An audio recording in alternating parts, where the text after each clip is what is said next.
It's Zibby, and as always, I've got my fabulous co-host joining me, Jumoke and Irabor. Good morning. Good morning, Lagos. Good morning, Good Irabor. morning. Good morning. Good morning again. All right, so let's dive straight in. But just in case you don't know the WhatsApp number to send your messages to, it's 0809 So send your messages. Let us know what your thoughts are. You're part of this conversation. You can also catch the live stream on YouTube. Hi, YouTube, Smooth981. Or just tweet at Smooth981. And don't forget the hashtag. What's the hashtag? Grapevine 981. That's the hashtag. All right. So this first story has to do with the popular blogger Linda Ikeji and her movie Dark October. Now, Dark October is a movie that she's produced in conjunction with Netflix.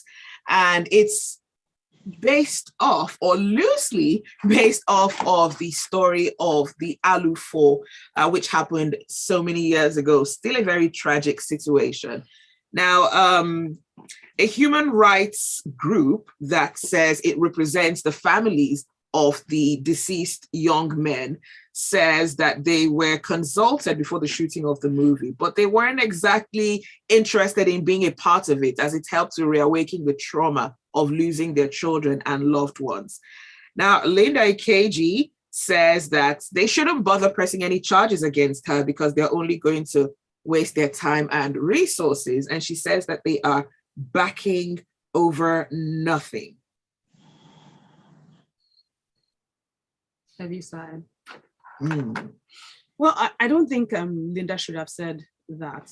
As in, yeah, I understand her point of view. I understand their point of view. I mean, they're the ones that lost these children. And I remember reading her blog extensively in that 2012 and how traumatic it was seeing. I couldn't even read the book because she covered it extensively. And for the next, I think 4 or 5 years after, she always reminded us that on this particular day, this is this anniversary, these boys died. She would call out their name, she put publish their names and all that. She kept it alive so we wouldn't forget. So her making a movie is amazing. I mean, we all have to tell stories. I mean, these difficult stories, but without the permission of the parents, it's this very sticky place. It's a very sticky ground to tread on. It's very sticky. I would say that it's very, very sticky. I wish she hadn't said what she said, but the reality of the situation is that it's not looking at, I don't think if the parents decide to come together and sue Netflix or sue all those that were involved in making of this movie, I don't know if they will get the justice that they deserve. I don't know if they will. So there's probably a bit of truth in what she said. Well, I don't know. It's triggering for me.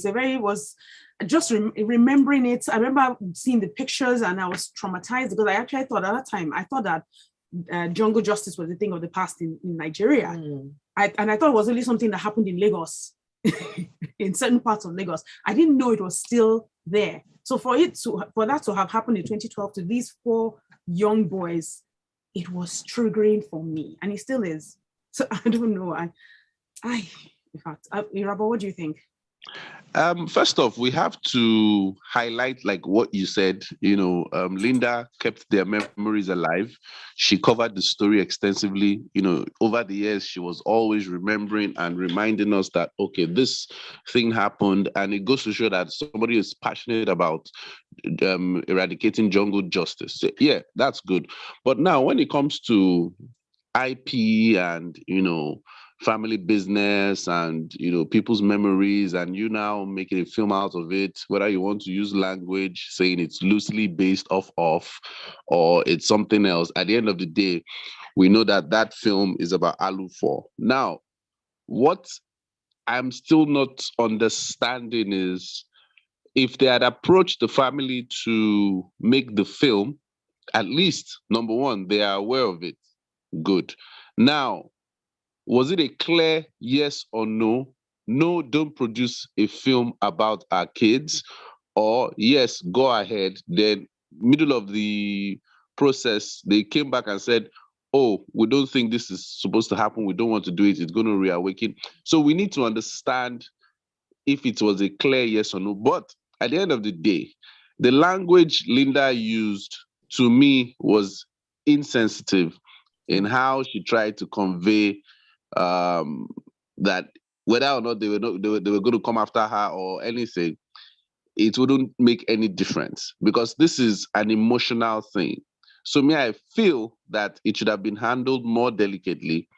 And the fact that it is something that involves other people's families, there is a very high chance of being prosecuted as a result. Because if due process wasn't, taken into account, then yes, our court system may be slow or whatever, but it's something that can still get her into trouble at the end of the day if care is not taken. So they really need to look into this and not just respond like that willy-nilly and assume that, again, the same way they are talking about jungle justice and everything is the same way that people also look for justice when it comes to, intellectual property and anything that concerns their family.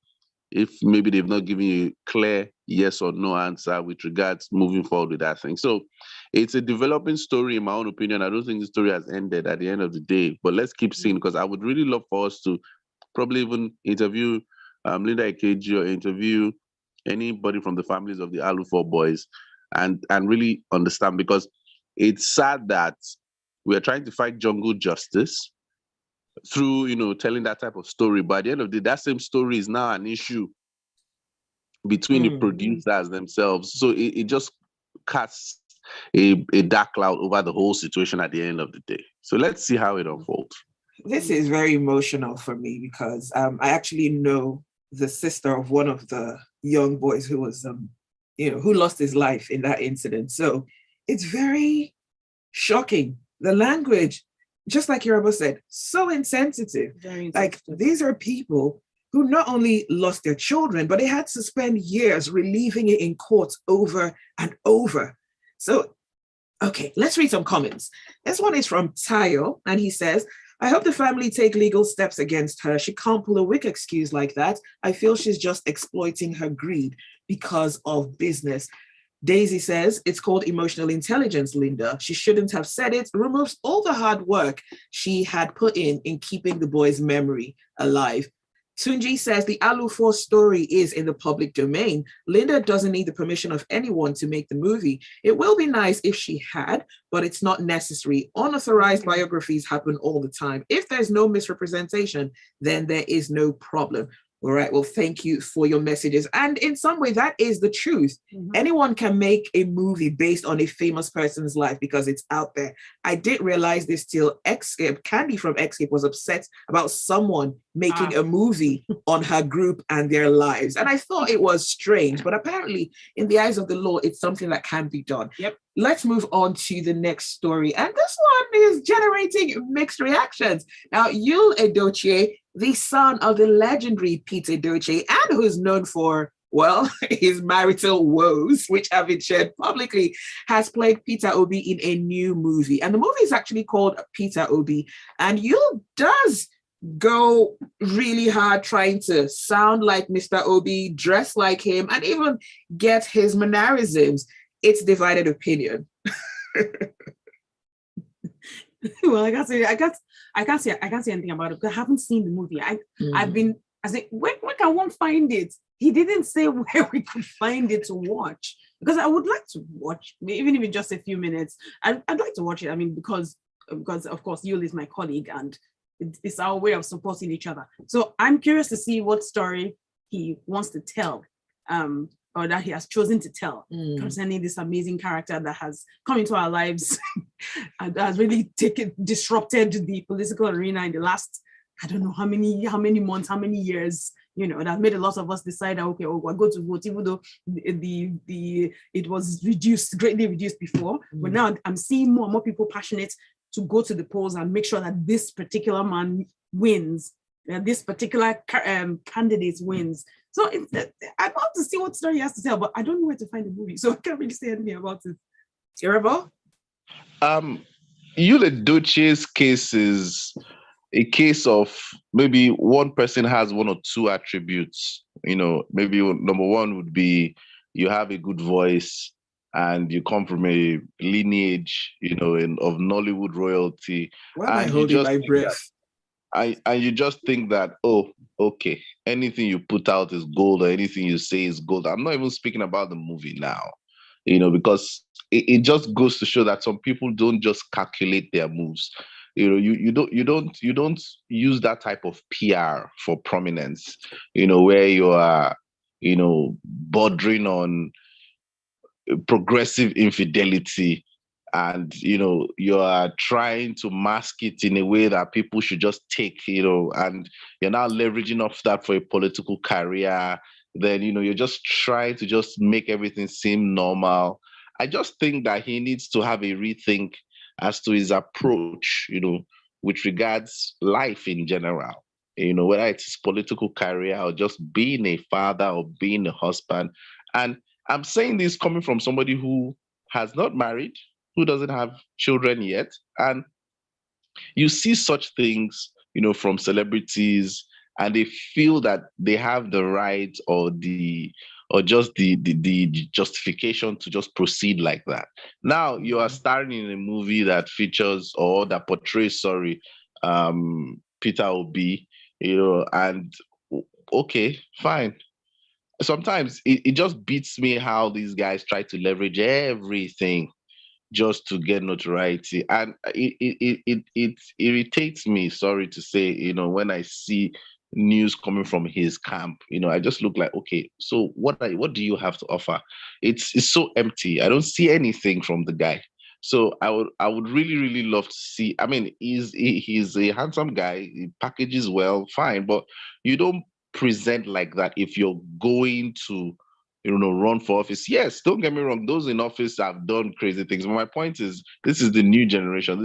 You're trying to do things differently, but it just irks me whenever I see news coming from that side. So I mean, I wish him well. Let's see the movie eventually when it comes out, but not really a fan of the whole thing. All right, well, let's take a quick break, and when we return, we'll continue the conversation. This is The Grapevine on Smooth 98.1. You said you were holding your breath. Your breath is good. You're not holding your breath anymore. Sorry? I said you're not holding your breath anymore. My dear. Oh. This Linda Ikeji thing, I'm really, really looking forward to seeing how action will be taken, because it's very, I don't know, maybe it's a rich person's thing, where maybe when they're trying to handle situations, there's a way they just talk. Style, really. Maybe there's a way they just present, there's a way they just execute something. Like, it's a very sensitive issue. You understand? Even if they are dragging you outside, you have to keep your composure, because at the end of the day, you need public opinion to support you, even if you're here. Because, so you don't go out responding to emails or messages like that.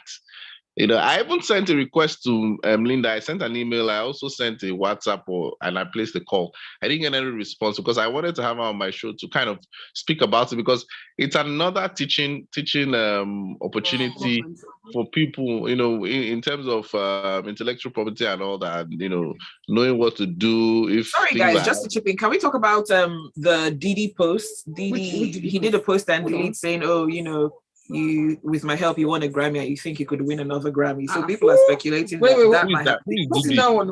Didi, Puff Daddy. Is it among the songs? It's not that. I sent it. Didi, I sent it to Miriam. I don't know why she didn't add it. Oh, yeah. So people are saying he's shading Burna Boy. Yeah, I'm sure. But what? I'm sure. Please, what wait, sorry, quote that tweet again.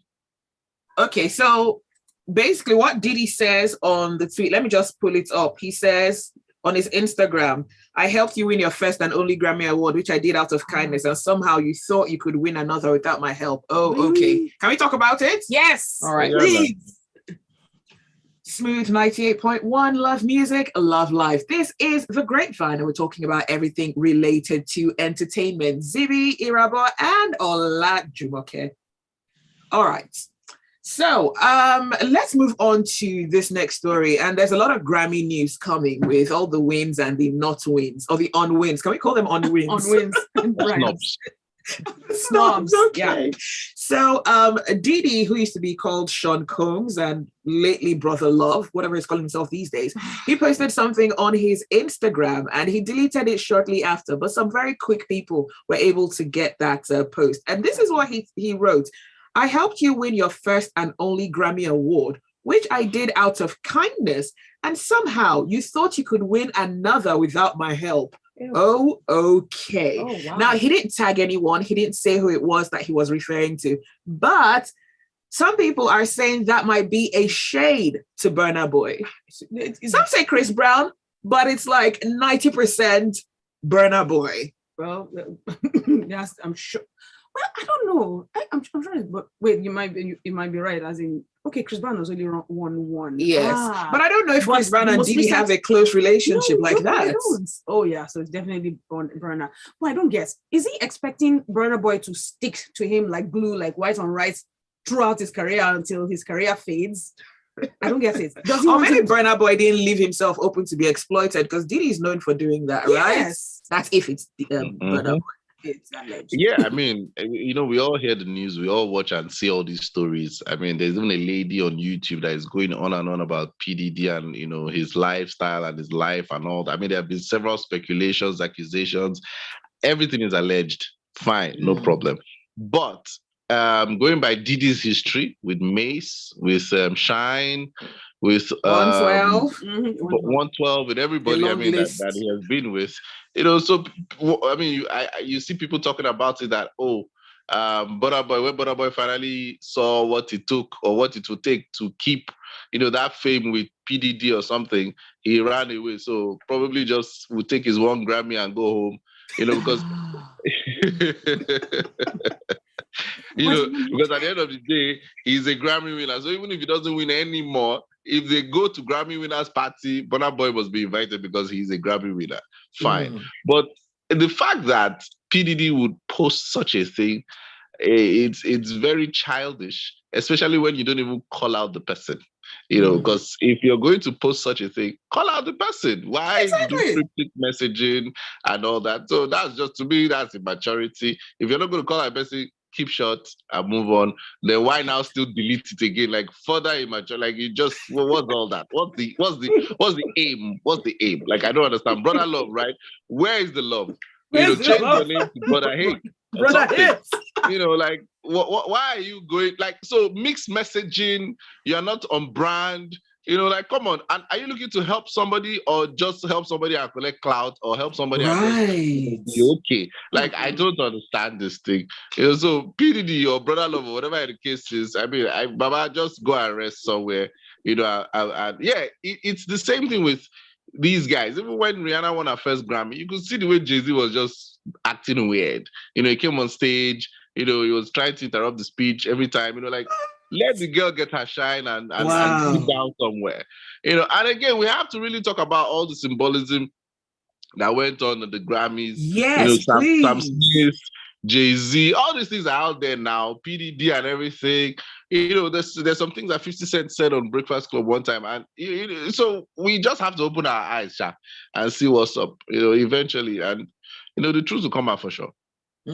But this has led me to a question. If one person is saying he helped another person get the Grammy, is this in some way Didi admitting that the system for nominations and wins can be manipulated? But if that was the case, then Burna Boy won't have been nominated. He was nominated. Maybe because they were sweet at the time, but it's like, okay, I'll dangle that apple in front of you, but you won't take it. Really? So I don't want to give that. If you look at it now, for example, 50 Cent has never won a Grammy. 50 Cent didn't win a Grammy that year. He sold those millions of records and broke all those records. And he never won Best New Artist, never won anything. So again, there's always a price to pay. Even when you want to get something from God too, you have to fast, pray, and do this thing now. You understand? So there's always a price. So maybe this price was just too steep. And after winning the first Grammy, Burna was just like, I'm speculating, nobody should come for me. Burna was just like, I don't want to burn my name further. The Burna is enough. I don't want to be Burna Born Boy or something. So he just left them. Burns Boy. So okay. Tayo says, this one Burna Boy didn't win a Grammy. I hope he doesn't transfer the aggression onto his fans by December. If you like be pressing phone at his show, he will just seize it forever. What captain? Let him not kick anybody else. Okay, But Burna is Daisy. arrogant. Burna has that Diddy personality. That's on brand. That is actually true. That's his brand. Daisy says arrogant versus arrogant with laughing emoji. That's Diddy versus Burna Boy. And says right on Zibby's, he's saying the system is rigged. All right, still on the Grammys. Now moving on to someone who actually did win a Grammy this year, that would be Tems. Now she won the best melodic rap performance for that song where she was featured with Future and Drake. And lots of Nigerians have come on to give their congratulations to Tems on social media, and it's a big one. It is. I mean, like one of like stars are saying on social media, it's Tems time. I don't know what that means though, but they say it's Tems time. So because she's been winning. She's just been winning. She stays winning. So if she continues to win forever and ever, I mean. Yeah, that'd be nice. Although there was one other lady that I was hoping would get a Grammy first. But I'm not going to mention her name though, as in I love her. Okay, let's let Tems have her spot. Yes, her moment. Let's not be like Jay-Z. No. Oh no, God forbid. Never. No. I'm giving her a virtual pat on the back. I mean, well done, Tems. Well done. Right. See, Tems, in fact, let me just put this out there. Tems, I have another album name for you. Tems times 10. That should be our next album. Because the way she's going, man, she's on fire. See, from that song, I Will Wait For You or something like that. Yeah. Because of everything that I'm seeing, Tems meeting Jay-Z, Tems meeting XYZ people, I will pray for you, because she needs it. Yep, to be covered does. by the blood of Jesus. Amen. Because that music industry is one hell of an industry. I mean, things are happening. Crazy things are happening. Wow. So let us pray for her, because she's a talented young lady, and for the ascension is great. I mean, if you check it out, it goes to show that yes, it's her time. God intended for this to happen for her, and I mean, she can go on to even win an Oscar. I mean, she can break the ceiling beyond repair, and we are here for it. So my own is she just needs to stay humble, get a great team around her. She needs to be fasting and praying steadily. She needs to really be in tune. Yes, so she needs to avoid some people because yes, even no matter even say I walk, how did they say it in the Bible? In the shadow of my enemies, I be whatever, nothing can happen to me. So she really needs to be firm on that because at the end of the day, it's God though. So let's leave it there. I see what you mean. Okay, still on the Grammys. Now, Beyonce has made history. She's the person who's won the most Grammy awards ever. A black woman. Even higher than Michael? Oh, wow. Now, see, there are a lot of great artists that should have won Grammys that never even won Grammys in their entire careers, right? But can we say Beyonce is making up for all those neglected artists, the black artists who tried so hard and never got that acclaim? Yeah. I lie, Joe. No, I don't agree. I beg. Okay, see, Irabor. she's a human being that just happens to be black. Simple. I don't raise all these celebrities, all these musicians and co as the beacon of hope or the beacon of light for something. I mean, yes, like I said, Tems won Grammy, everything. Good for her. You understand? It goes to show that yes, you can dream and hope and do everything. Beyonce is Beyonce. Who knows what Beyonce has sold to get to where she is? Again, symbolism up and down everywhere. See, look, I can talk about this thing from now to tomorrow. You get my point. Irabor, are you a conspiracy theorist? It's not about conspiracy. No. See, there are times that somebody can explain away something, but if you actually look, calm down and look, you don't. Is the devil not synonymous to music?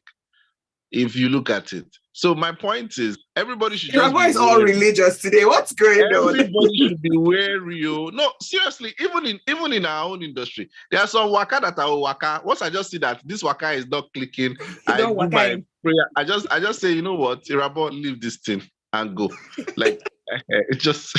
So congrats to Beyonce. No problem. You're the winningest Grammy artist of all time. She's going to add to that.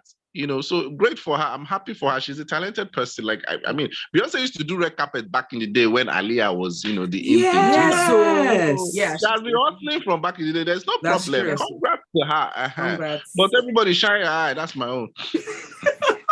All right, so I've got a message here on WhatsApp. It says, this Jay-Z brunch that celebrities go to, how come there's no picture of them eating?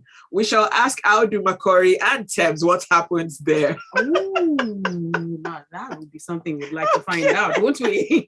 I think it's a brunch. The idea is, you're not in the industry if you're not invited. So it's like a who is who, right? Yeah. Mm-hmm. So it was nice to see Tems there. She looks gorgeous. Mm-hmm. And it was also nice to see these accomplished artists like Mary J. Blige, like, oh, I love you, and hugging her. It's nice. But yeah, like Irabor said, yeah, girl, be careful. Let's pray for her. Olive says it's like Irabor just found Jesus. No, I found Jesus too, so I'm a Jesus boy, you forget to. Okay, no. I'm a good Jesus to boy. know. With the industry we are in, you have to be firing all cylinders, bro. Exactly. Oh, wow. Okay, so last time someone won an EGOT, it was Jennifer Hudson. I thought it was John Legend. No, Jennifer Hudson the last time. Yeah, That was probably about a year ago or so. Mm. Or no, actually it was a few months ago. She did the EGOT, the entire thing. But right now we have a new Black woman as an EGOT winner. And this is Viola Davis. So she's won an Emmy, she's won a Grammy, she's won an Oscar and a Tony Award. Me, I have beef for her. We also have to add, because also have to add a Golden Globe. EGOT has that's the- not part of it. EGOT. Oh yes, she has an EGOT with extra G. The same thing with I think John Legend and Jennifer Hudson. They've won it all literally. Yes, but I know their EGOT is EGOT.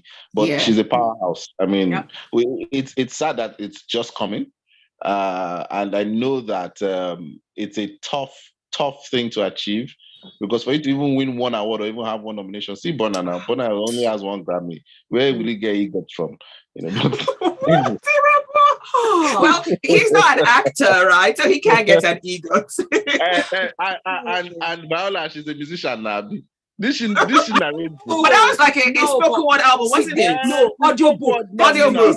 Look, that's the reason so, I have beef. Look, I have to put it out there because look, that's why I have beef for Mama. Mama, you shouldn't be. Why are stars voicing their own books? I think there's a deep level. No. It's listening to the person's story in their own words, just like listening to Prince Harry's Spare. It's a beautiful feeling. Does it have to be? No, because you see, she has now started this thing whereby for people like me that do voiceovers for audiobooks, they are taking money out of our mouths. So now she has now destroyed. She has practically seriously, she has practically affected waste now. Irabor, let me land. She has practically affected those because it's a whole career in Hollywood. People make money from just doing audiobooks in Hollywood. Now that you have done your own audiobook, you have now awakened the desire in every star to write their own autobiography. No, but I think not every star will have that ability to do that. They will still try. I don't mind. And if they're horrible, people will probably not buy it though. I said my international colleagues, they're determined. They will do it. They will now start to voice do the work that meant for audiobook. Professionals like myself taking money out of our mouths. Why did she have to voice it? Why? Yes, you're starting to hate just a little bit. No, it's not fair. It's not hate. No. You're taking money out of the mouth of audiobook voiceovers. No, Mama. No. But it's a great thing, though, to see that people are diversifying their brands, right? Yes. So before you know it, someone might want Viola to actually come and, voice a character like Senna Lathan and the other actors are doing, voice an animated character. It's a good thing. Let them get their bags. Get your bag. That's wonderful, but don't get your bag for your audiobook. Leave it for the professionals so they can make money, let them eat. Oh, she's a professional, though. No. Professional voice, and she has taxes, and she has a family to take care of. She has made all the money, more than enough money to do that. All right, let's look at a few messages. Xavier from Bagada says, Zibby, if you're just knowing that Irabor is like, it's a conspiracy theory, you're late. Irabor is scared of his Bini people. That's why he's shouting, Jesus, Jesus, you will be fine. Taya says Viola Davis is diversifying. It's like Irabor finished praying before logging in.